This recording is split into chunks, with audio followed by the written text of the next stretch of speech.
Muummeen ministeera Itoophiyaa Dr. Abiy Ahmad Aliitiifim ministeera raayyaa ittisa biyyaa Dr. Kabajaa Dr. Lammaa Magarsaa konferansii nageenya hawaasa baha Oromiyaa wajjin adeemsisaniiti jiru.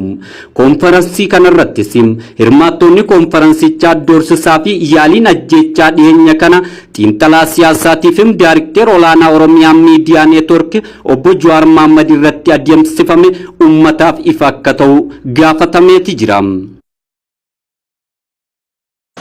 Agami waan obboleessa keenya Jawaar irra yaadamte san muumicha ministeera harka keessaa qaba waan duuto kana namni akka waan akkan dubbanne nama godhu jira.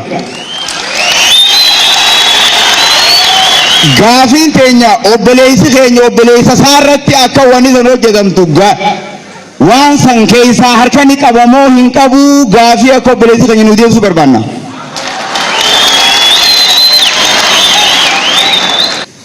Ummanni Oromoo eega dubbiin Aggaamii Jawaar Mohaammed geggeeffamte booda ija hamaan isin ilaalee jira. Isinitti aaree jira. Ummata onnee ummataa keessaa sossootanii jirtan waliin sobnu Rabbiin haqa jaalata. Isiniif jecha fuula keessaniif jecha Rabbii guddaan dhabnu. Doorsisa halkan gurraacha Jawaar Mohaammed irratti godhame kanaan wal qabatee ministeera raayyaa ittisa biyyaa Dr. Kabajaa Dr. Lammaa Magarsaa game isaaniitiin namoonni gocha kana Jawaar Mohaammed irratti raawwatan seeraan gaafatamuu akka qabu itti amanna jedhaniiti jiru. Wanti tibbana kana ta'ee jedhamu poolisootaan halkan akanii eegdota biraa kaasan kan jedhu dhageenyi hundi keenya gaddinee hatattamaan dubbiin kun akkan irraa dhaabbatu ta'utu irra jiraata jennee hundi keenya iyyuu morminee namoonni kana raawwatan seeraan gaafatamuu danda'utu irra jiraataa amantaa cimaa qabna kana irratti nullee. Waan namni baruu qabu itoo obboleessa keenya balleessuu barbaanne hidhuu barbaanne biyya kanatti affeeru inumaa ka isa mitiiti isa kaan isa hidhamaa ture iyyuu gadhiisaa turre waan ta'eef itoo kan inni baduu barbaanne nama isa eegu iyyuu eegduu isaa goonee hin eegnu turre garuu lubbuun qabsaa'aa kanaa nama yartuu akkatti akkan dabarre jecha eegaa turre waan ta'eef wanti irratti raawwate ammallee fudhataman qabu hin mormina borus waliin hojjenna waliin qabsoofna.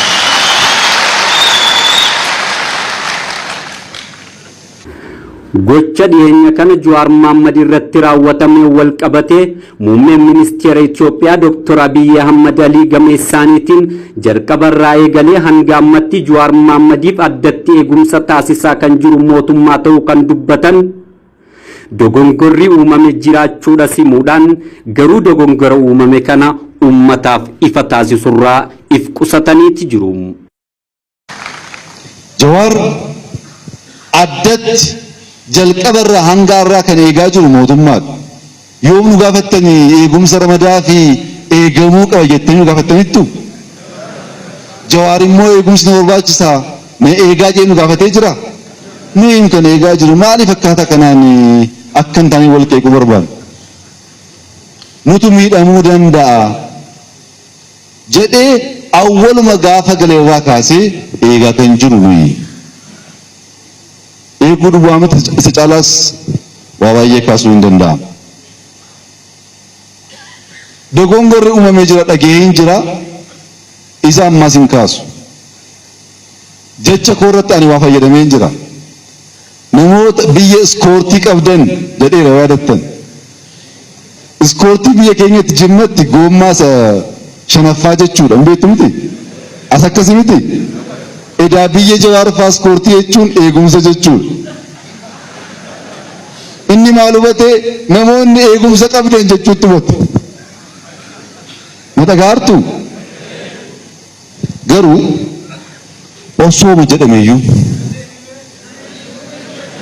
isiniin galle gaafas gaafa nan dubbadhu paarlaamaa irratti namoonni biyya iskoortii qabdan jedheera.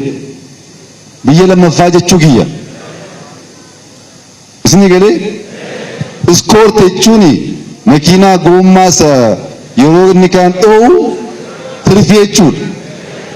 Biyya tirfii warra qabdan jechuu kiyyaan. Garuu biyya Jawaarfaatti iskoort jechuun eegumsa poolisii jechuudha. Dhagaartu warri eegumsa qabdan of eeggadhaa jedhamuutti fudhatan.